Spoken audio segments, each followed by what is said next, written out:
عن أبي هريرة رضي الله عنه قال قال رسول الله صلى الله عليه وسلم. How many times have we heard this beginning of so many hundreds, thousands of hadith, where we are told عن أبي هريرة رضي الله عنه قال, narrated Abu Hurayrah, may Allah be pleased with him, that the Messenger of God said this. Through this phrase, millions of people from the early history of Islam to the present have come to be familiar with Abu Hurayrah. In speeches and lectures and Friday sermons, we hear this very sentence as we hear a hadith on the authority of Abu Hurayrah, narrated by Abu Hurayrah. It is through the efforts of Abu Hurayrah that we learn so many hadith. He was perhaps uniquely positioned with his great memory and great love for the Prophet, that he was one of those who spent so much time closely with the Prophet and had such great memory that he was able to narrate those thousands of hadith that we learn today.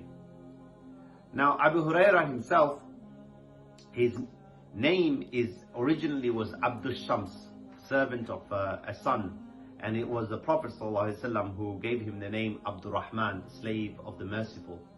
But he became known as Abu Hurayrah because Abu Hurayrah means the kitten man, literally the father of a kitten, because like the Prophet, he was fond of cats, and since his childhood often had a cat to play with. With his formidable memory, Abu Hurayrah set out to memorize, in the 4 years that he spent with the Prophet, the gems of wisdom that emanated from his lips. He realized that he had a great gift, and he set about to use it to the full service of Islam and the Muslim community.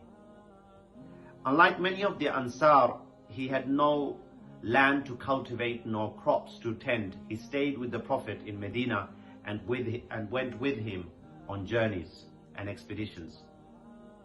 In fact, many of the companions were amazed at the number of hadith he had memorized. Once Marwan ibn al-Hakam wanted to test Abu Hurayrah's power of memory, and he sat with him in one room and behind a curtain he placed a scribe unknown to Abu Hurayrah, and ordered him to write down whatever Abu Hurayrah said. And a year later, Marwan called Abu Hurayrah again and asked him to recall the same hadith and scribe, and recorded it. And they found that he had not forgotten a single word. Such was Abu Hurayrah radiallahu anhu.